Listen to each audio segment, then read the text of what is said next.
Yfirlit hádegisfrétta frá fréttastofu RÚV. Andy Burnham, sem tók við sem forsætisráðherra Bretlands í gær, ætlar að afnema virðisaukaskatt á rafmagn til að létta undir með heimilum í landinu. Þetta fyrsta stóra aðgerðin sem hann boðar í embætti. Karl Garðarsson, fyrrverandi þingmaður sem staddur í Úkraínu, telur stríðslok ekki í sjónmáli. Þvert á móti telur hann að átökin eigi eftir að stigmagnast. Stríðið að breytast svolítið mikið, það að verða stigmögnuð, það að verða meira árásir, borgir og bæi, meira tjón og meira manntjón líka. Ný endurskoðuð heildarlög barnavernd eru mikilvægur liður í framkvæmd samkomulags ríkis og sveitafélaga börn með fjölþætta vanda. Frumvarpsdrög í samráðsgátt. Bandaríkjaforseti hefur sett 50% tolla á fjölda innfluttra vara frá Kanada til að hefna fyrir það sem hann kallar ósanngjarna meðferð á bandarískum vörum eins og bílum, áfengi og mjólkurvörum. Samherji hefur stofnað nýjan átakssjóð gegn fíknivanda og hyggst leggja honum til 100 milljónir króna á næstu 5 árum. Fyrirtæki skoðar á önnur fyrirtæki og einstaklingi í atvinnulífinu að taka þátt. Gunnar Axel Gunnarsson, fyrrverandi bæjarstjóri sem lét af störfum fyrir rúmi 1,5 ári vegna langvinns COVID, hvetur til þess að sett verða á fót endurhæfingarmiðstöð fyrir sjúkdómshópinn. Það góð spurning. Þetta auðvitað mjög fjölmennur hópur á Íslandi sem að kljást við svokallaða langvinn einkenni COVID og endurhæfingar sjúkdóma og fleiri slíka sjúkdóma sem búa í raun við algjörum skort á heilbrigðisþjónustu. Ysta túnið á Björgum í Köldukinn var slegið í síðustu viku. Það þættu víða ekki tíðindi, en að Björgum hefur þurft að byggja túnin upp aftur eftir að hlíðin hljóp yfir bænum hljópnar öll fram fyrir 5 árum, aur fór yfir túnin og skriðurnar stöðvust rétt hjá fjósinu. Hátt í 1000 farþegar í skemmtiferðaskipinu Seven Seas Grandeur sem kom til Grundarfjarðar í morgun. Bærinn hefur tekið á móti 20 skemmtiferðaskip í sumar og vonir á fleiri skipum á næstu vikum. 2 lið úr næstefstu deild karla mætast í Árbæ í kvöld í seinni leik undanúrslita Mjólkurbikars karla í fótbolta. Sigurvegarinn mætir Breiðablik á Laugardalsvelli í úrslitum. Veðurhorfur.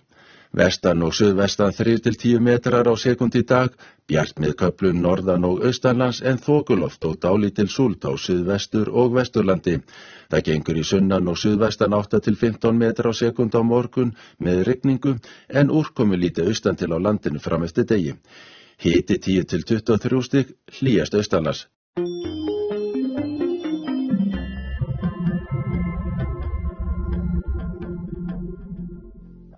Yfirlit hádegisfrétta frá fréttastofu RÚV. Forseti Úkraínu hefur rekið yfirmann hersins eftir fjölmenn mótmæli. Vinsæll varnarmálaráðherra sem var rekinn í síðustu viku snýr aftur í nýtt hlutverk innan ríkisstjórnarinnar. Hönnu Katrínu Friðriksson atvinnuvegaráðherra þykir miður að ungir bændur taki einróma afstöðu gegn Evrópusambandinu. Hún segir bændur á Norðurlöndum ánægðari innan sambandsins en þeir telja að þeir væru utan þess. Við vitum öll hvað áskorunum íslenski bændur standa frammi fyrir. Þær eru þróttur allt ekki svo ólíka því sem bændur annars staðar þekkja. Það verið að reyna að leysa þessi mál. Herjólfur kemur heim í kvöld og siglir eftir áætlun frá og með morgundeginum. Bandero, skip Paul Watson samtakana, komið aftur inn í íslenska efnahagslögsögu. Stríðsrekstur í Íran hefur kostað Bandaríkin 37,5 miljard bandaríkjadala, andvirði 4.700 milljarða króna. Það litlu minna en verg landsframleiðsla Íslands í fyrra. Olíuverð hækkaði hraustlega í morgun. Dóttir konu sem lést í umönnun læknis 2019 segir undarlegt að því sé jafna við refsingu að læknirinn hafi verið sviptur starfsleyfi. Hún vonar að Landsréttur komist að annarri niðurstöðu en Héraðsdómur Reykjaness sem vísaði málinu frá dómi. En mér finnst þetta aðalega vera svo undarlega röð, svo fáránlegt. Það skuli vera jafna við refsingu að maðurinn hafi verið sviptur starfsleyfi. 15 ár eru frá hryðjuverkunum í Útey og Ósló. Forsætisráðherra Noregs hvetur til þess að barist verði gegn öfgavæðingu ungmenna og dýrkun á hryðjuverkamönnum á öllum stigum samfélagsins. Nýr minnisvarði fórnarlömb hryðjuverkana hefur verið afhjúpaður. Vísbendingar að margt fólk hafi flutt úr foreldrahúsum og farið á leigumarkað síðastliðið ár. Hagfræðingur hjá HMS segir að hlutfall ungs fólks á leigumarkaði sé í hærra lagi í sögulegu ljósi. Saksóknarar í Suður Kóreu fara fram á 1 árs fangelsi yfir eiganda veitingahús sem með 2 Michelin-stjörnur. Hann bauð upp á maura í eftirrétt. Afturelding og Breiðablik mætast í úrslitum Mjólkurbikars karla í fótbolta í september. Afturelding vann Fylki í gærkvöld í vítaspyrnukeppni. Veðurhorfur: sunnan og suðvestan 8 til 15 metrar á sekundu, en heldur hvassara á norðanverðu Snæfellsnesi. Víða rigning og súld, en lítil úrkomi landi austanvert fram eftir degi. Hiti 10 til 22 stig, hlýjast austanlands. Suðvestan og vestan 5 til 13 metrar á morgun, yfirleitt þurrt á Suðausturlandi og Austfjörðum, en dálítil væta í öðrum landshlutum.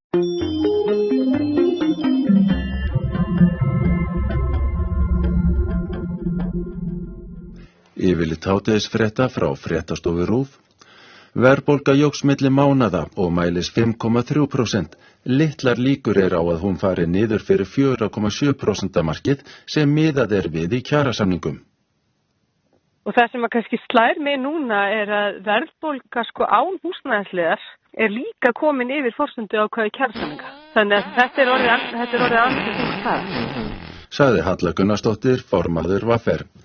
Yfirhagfræðingur hjá HMS segir kaupendur á húsnæðismarkaði í sterkari samningsstöðu en áður. Kaupgeta er þó takmörkuð og íbúðaverð hátt í sögulegu samhengi. Íbúar á suðvesturhorninu gætu séð til sólar helgina þegar rigningunni virðist ætla að slota og hitatölur stíga. Hildur Björnsdóttir borgarstjóri vongóð að farsæl lausn finnist á næstu dögum og vikum á húsnæðismálum Kaffistofu Samhjálpar.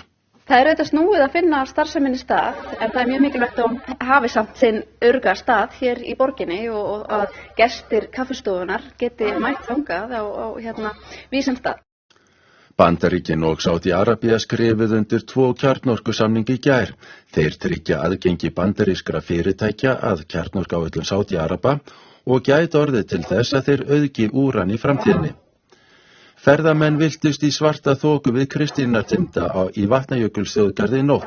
Þyrla Landhelgisgæslunnar var kölluð til en gat ekki athafna sig. Fyrrverandi alþingismaður og bóksali líkir þjóðaratkvæðagreiðslunni 29. ágúst aðildarviðræður við ESB við sögunum Rauðhettu og Úlfinn. Vestmannaeyjaferjan Herjólfur komin í lag og siglir samkvæmt áætlun. Framkvæmdastjóri segir að þrautagöngu skipsins sé vonandi lokið. Ólöglegir peptíðar sem tollgæslan lagði hald á innihéldu ekki endilega mikið af peptíðum en þeim mun meira af óhreinindum. Veðurhorfur á landinu til miðnættis annað kvöld. Suðvestan og vestan 5 til 15 metrar á sekundu, hvassast norðvestan til fram eftir degi en á Suðausturlandi undir kvöld. Yfirleitt þurrt suðaustanlands og á Austfjörðum en dálítil súld í öðrum landshlutum. Léttir allvíða til í kvöld, hiti verður á bilinu 10 til 20 stig og hlýjast verður austast á landinu. Norðlæga 3 til 10 á morgun, yfirleitt bjart sunnan og vestan til, en skýjað fyrir norðan og austan með dálítilli vætu af og til. Hiti verður á bilinu 8 til 19 stig, svalast verður við norðaströndina.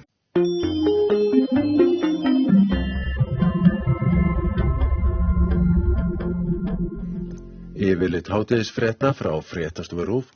Staðan verður ekki leyst með viðbótar launahækkunum, segir Bjarni Benediktsson, framkvæmdastjóri Samtaka atvinnulífsins, hugsanlega endurskoðun kjarasamninga vegna mikillar verðbólgu.